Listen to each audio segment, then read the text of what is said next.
Salut, salut! Alors, comme prévu et comme promis, je vous fais la vidéo sur...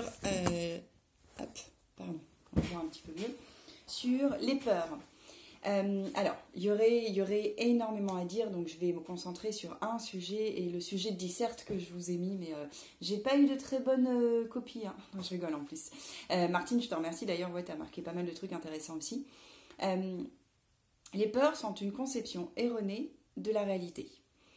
Pourquoi? Alors, en fait, il y a différentes sortes de peurs. Il y a la peur vraiment primaire, qui est la peur du cerveau reptilien, qui est vraiment je sors dehors et je vais me faire bouffer par un cyanoctor, bref, enfin, vous voyez quoi. Par un dinosaure. Ça, c'est la peur qui nous sauve en fait. Hein. La peur où il faut partir. Il y a une voiture qui arrive à fond la caisse, j'ai peur de me faire écraser. Heureusement que cette peur, elle est là et que foup, on se casse et on traverse très très vite pour ne pas se faire écraser. D'accord? Ça, c'est la peur primaire. Mais il y a la plupart des peurs qui nous bouffent la vie. Donc, bon, encore une fois, il y aurait énormément à dire sur le sujet. Donc, je vais essayer d'être hyper concise et me concentrer vraiment sur ces peurs qui nous bouffent la vie et qui sont des peurs irréalistes. Je vais me prendre en exemple. Vous allez tout de suite comprendre. Ma peur, j'ai un cheval qui fait des rodés au coup de cul. Ma peur, c'est de tomber de diwan. Et parce que si je tombe, je peux potentiellement me casser quelque chose. Et si je me casse quelque chose, et ben dans ces cas-là, je vais potentiellement être immobilisée. Et si je suis immobilisée, et ben potentiellement, je ne peux plus travailler. Et si je ne peux plus travailler, et ben j'ai pas de congé maladie, moi, pour le coup. Donc si je travaille ici, je ne peux plus travailler, et ben ça veut dire que j'ai plus de sous. Et si j'ai plus de sous, et ben ça veut dire que je ne peux plus nourrir mes animaux. Voilà. Ça, c'est la peur. Donc concrètement, basique, le fait, et j'ai peur de monter à cheval parce que j'ai peur de tomber. Parce que blabla. C'est une conception erronée de la réalité. C'est-à-dire que concrètement, tout ce que je sais, c'est que je ne sais pas. Je ne sais pas ce qui va se passer. Je ne sais pas. Concrètement, je ne sais pas ce que je ne sais pas. Gardez cette phrase et notez-la. Je ne sais pas ce que je ne sais pas. Je ne sais pas ce qui va se passer. Je vais pouvoir monter sur le dos d'Iwan et peut-être que oui, potentiellement, je tomberai. Mais je ne sais pas ce qui va se passer. Je vais pouvoir tomber, et peut-être que potentiellement, oui, je vais peut-être me casser quelque chose.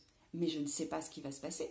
Je vais tomber et me casser quelque chose, mais peut-être que justement le fait de tomber, de me casser quelque chose et d'être complètement immobilisée, ça va me permettre de travailler à fond sur la formation que je prépare depuis un petit moment, et que je vais faire un truc de malade, parce que du coup j'aurai 24 heures pour pouvoir travailler sur cette formation-là, et que si j'étais pas tombée, et si je m'étais pas cassé le bras, jamais j'aurais pu faire un truc de fou comme ça. Imaginons. J'en sais rien.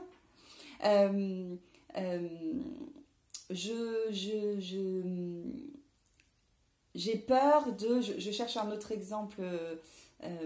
J'ai peur de... peut-être pour reprendre un peu vos exemples. Voilà.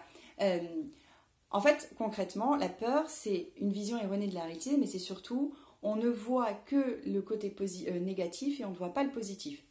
Dans ma situation, je n'ai vu que le côté négatif, je ne vais pas pouvoir travailler, mais pas le positif. Peut-être que je vais pouvoir faire autre chose. Peut-être que je vais pouvoir développer un truc de malade. Peut-être qu'en fait, grâce à ça, je vais pouvoir me découvrir autre chose. J'ai peur de me faire licencier à mon boulot. Oui, mais moi, je me suis fait licencier et c'est ce qui a fait que je vis la vie de mes rêves aujourd'hui. Donc, j'ai décidé de voir une histoire, de me raconter une histoire où je voyais que le film d'horreur. La peur, pour maîtriser sa peur, il suffit juste de dézoomer, de se raconter une autre histoire et de se dire deux choses. 1, je ne sais pas ce que je ne sais pas, j'en sais rien. 2, si ça se trouve, je vais avoir beaucoup plus de points positifs que de points négatifs. J'ai peur de fracturer la jambe et de ne pas retrouver toute ma souplesse d'avant. Et du coup, de ne pas pouvoir faire ce que je faisais avant. Mais je ne sais pas ce que je ne sais pas. Alors déjà, j'en sais rien, je ne sais pas. Et en plus, si ça se trouve, effectivement, je vais retrouver moins de souplesse. Mais peut-être que du coup, d'avoir moins de souplesse, ça va me permettre de découvrir un truc complètement différent que je faisais avant et que j'aurais jamais essayé de faire avant de pouvoir ne pas pouvoir le faire. En fait, à partir du moment où vous arrivez à vous dire que vos peurs, ce sont des histoires que vous vous racontez, que vous ne savez pas ce que vous ne savez pas, et que, pour revenir au corps de souffrance, soit vous décidez de vous laisser tourmenter par vos peurs, tourmentés, clairement, harcelés par vos peurs. Et clairement, c'est elles qui vont prendre le contrôle de votre vie et elles vont vous bouffer littéralement la vie, clairement. Soit, vous faites ce que j'ai fait hier. Je ne sais pas ce que je ne sais pas. Et je suis remontée à cheval sur mon cheval, et toute seule, et sans être tenue. Et j'ai décidé que, au pire, je tombe. C'est pas grave. Au pire, je me casse quelque chose. C'est pas grave.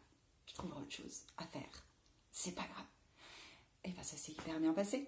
Ça s'est hyper bien passé. Je suis remontée sur mon cheval, accrue, en licoletto, sans personne pour me tenir. Parfait. Et ça s'est hyper bien passé. Alors, il y avait d'autres circonstances là pour le cheval et pour le divoine, mais d'une manière générale, ça ne veut pas dire qu'en sachant ça, vos peurs, elles vont partir du jour au lendemain. Je travaille tous les jours sur mes peurs. J'en ai comme tout le monde, et comme tout le monde, je suis loin d'être parfaite, et heureusement, je me ferais chier si j'étais parfaite et si j'avais rien à améliorer dans ma vie. Mais je sais que le fait de, à chaque fois, travailler sur mon muscle qui est mon mental. Imaginez que c'est un muscle, c'est comme, moi je vais à la salle de sport tous les jours en fait avec mon muscle, avec mon mental. Donc, quand vous travaillez sur votre mental et que vous ne le laissez pas vous tourmenter, que vous refusez le corps de souffrance et que vous acceptez le fait que je ne sais pas ce que je ne sais pas et quelle histoire j'ai envie de me raconter, vous allez voir que votre vie elle peut être transformée. Bien évidemment, si vous voulez aller plus loin, si vous voulez que je vous aide à transformer ces peurs, j'ai fait une séance avant-hier, je ne sais plus, qui était vraiment absolument incroyable, où vous savez, dans une de mes techniques, quand je suis en humaine, en fait, je travaille en biorésonance qui aide à amplifier l'état modifié de conscience, et moi, je vous mets en relation, en connexion avec votre corps. Et l'idée, c'est que vraiment, ce soit votre corps lui-même qui vous donne le message.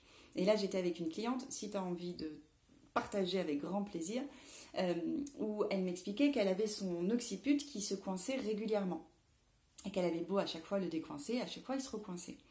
Et donc, dans ma technique, dans toutes les techniques d'ailleurs d'une manière générale parallèle, on va aller chercher la cause, vraiment la cause du truc. Et donc moi, l'idée, dans cette hypnose que je lui proposais, c'était vraiment d'aller chercher pourquoi cet occiput, il se coince. Et donc du coup, je lui fais aller partir à la rencontre de cet occiput. Donc c'est la C0, l'occiput, d'accord. C'est la C0, la cervicale qui est dans le crâne. Et il s'avérait que cet occiput, il était entouré d'une armure, quelque part, qui l'empêchait de briller, et que cette armure, c'était ses peurs. Et que concrètement, ces peurs lui bouffaient littéralement la vie. C'est-à-dire qu'à cause de ces peurs, elle s'empêchait de briller, elle s'empêchait de vivre.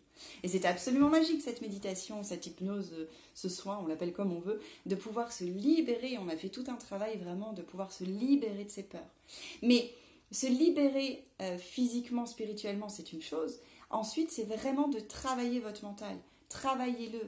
Essayez à chaque fois d'être conscient de toute l'histoire et du film d'horreur que vous êtes en train de vous raconter et de vous dire qu'à chaque fois, vous avez la possibilité de revenir dans le présent, d'accepter que vous ne savez pas et libre à vous, soit de le tenir en laisse, quelque part, votre mental, soit de le laisser dériver et partir dans les films d'horreur. J'accompagne en coaching là-dessus. J'accompagne vraiment dans tout ce qui est bien-être et se libérer de tout ça pour pouvoir vivre la vie de ses rêves. Aujourd'hui, j'en suis là parce que justement, je me suis fait accompagner, que j'ai fait énormément de formations, mais parce que j'ai aussi décidé un jour de me dire « Non, Stélie, tu contrôles ta vie. Tu contrôles tes pensées. Tu contrôles tes pensées. » Et c'est un muscle. Et je vous assure que, sincèrement, j'ai 41 ans, j'ai toujours été un peu flippée à cheval. J'ai jamais été... Voilà, je suis assez bonne à pied, mais pas super bonne technicienne à cheval, on va dire. Donc j'ai toujours été un peu flippée. Jamais j'aurais cru qu'après avoir la chute là que j'ai eue de mon cheval et de savoir qu'en gros il fait des coups de cul rodéo, j'aurais, il y a quelques années, j'aurais pensé être capable de remonter à cru sur mon cheval comme ça en me disant non bah allez, on y va, tout va bien, et puis si tu tombes. Jamais. Et ça, c'est mon mental. Et ça, c'est une musculation que je me suis faite depuis des années.